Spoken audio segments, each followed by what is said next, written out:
সকল দলের সাথে প্রাথমিক আলোচনা করার পরে ওনারা যেটা বলেছেন, ওনারা আবার দলগুলোকে ডাকবেন, কতজন কাদেরকে ডাকবেন সেটা ওনারা ডিসাইড, এবং সেটা সেকেন্ড রাউন্ড হবে। ওইখানে যে সমস্ত বিষয়গুলো ইতিমধ্যে ঐক্যমত্য হয়ে গিয়েছে সেগুলো তো ফাইনাল হয়ে যাবে। আর যে সমস্ত বিষয় মেজর স্টেক হোল্ডার যারা আছে তাদের ভিতরে ডিফারেন্স হচ্ছে, সেই ডিফারেন্সগুলো নিয়েই একসাথে আলাদাভাবে করবে, আবার একসাথে বসেও একটা কনসেনসাস তৈরি করার জন্য তারা নেবেন। এটা হচ্ছে প্রক্রিয়াগত ভাব। এবং আজকে একটা বিষয় আলোচনা হয়েছে যে আমরা যে সমস্ত বিষয়ে ঐক্যমত্য পোষণ করব, অথবা ঐক্যমত্য হয় নাই কিন্তু অত্যন্ত গুরুত্বপূর্ণ পরিবর্তনের যেগুলো অত্যন্ত গুরুত্বপূর্ণ, এই সবটাকে ইস্যু করে কি পদ্ধতিতে এটা আইনগত ভিত্তি পাবে সেক্ষেত্রে বাংলাদেশ জামাত ইসলামীর পক্ষ থেকে আমরা খুব স্পষ্টভাবে বলেছি আমরা গণভোট চাই। গণভোটের মাধ্যমে আমাদের জুলাই চার্টার হোক, ন্যাশনাল চার্টার হোক, এবং চার্টারের বাইরেও যদি কোনো ইম্পর্টেন্ট ইস্যু থাকে সেটাকে ইনক্লুড করে বাংলাদেশ জামাত ইসলামী গণভোট চাই। গণভোটের মাধ্যমে এটা আইনগত চূড়ান্তভাবে এটা ফাইনাল করবে। আমরা গণভোট কেন চাই? কারণ গণভোট হচ্ছে সকল মানুষের মনের প্রতিনিধিত্বমূলক একটি ব্যবস্থা। সুতরাং সাধারণ মানুষই তো এখানে সিদ্ধান্তের দেশের মালিককে আমরা গণভোটের মাধ্যমে আইনগতভাবে এটার ভিত্তি হবে।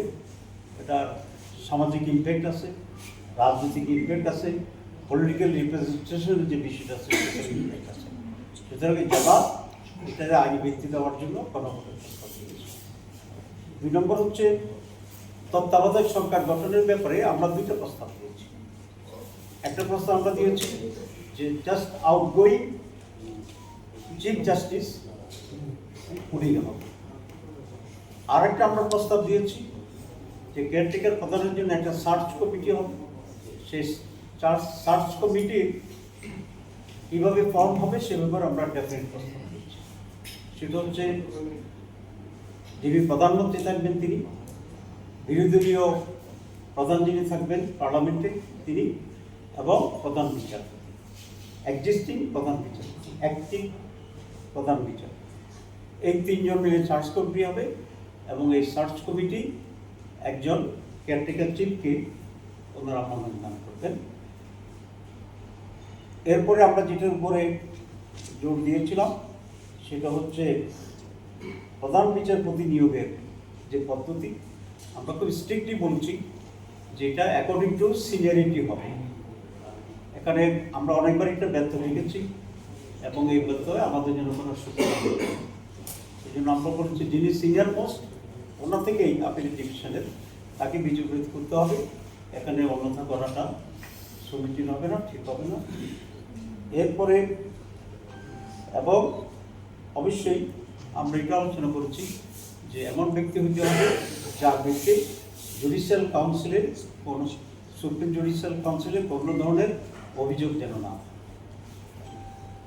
এরপরে আমরা যেটা আলোচনা করেছি সেটা হচ্ছে জনপ্রশাসনের জন্য একটি স্থায়ী কমিশন গঠন করা। সেই কমিশনের মাধ্যমেই জনপ্রশাসন যে ডিপার্টমেন্টগুলো আছে সেগুলোকে রান করা।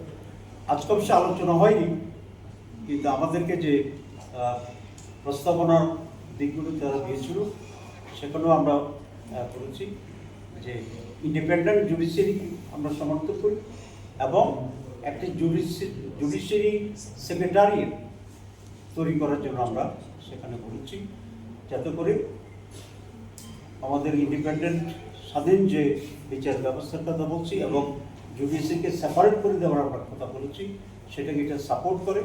কারণ তখন একটা ইন্ডিপেন্ডেন্ট সেক্রেটারির মাধ্যমে তারা সব কিছু কন্ট্রোল করবে এবং সত্যিকার অর্থে ইন্ডিপেন্ডেন্ট জুডিশিয়ারি একটা রূপ এবং প্রক্রিয়া আমরা এই কয়েকটি ছিল মৌলিক, কিন্তু কথা তো অনেক হয়েছে, অনেক আলোচনা হয়েছে।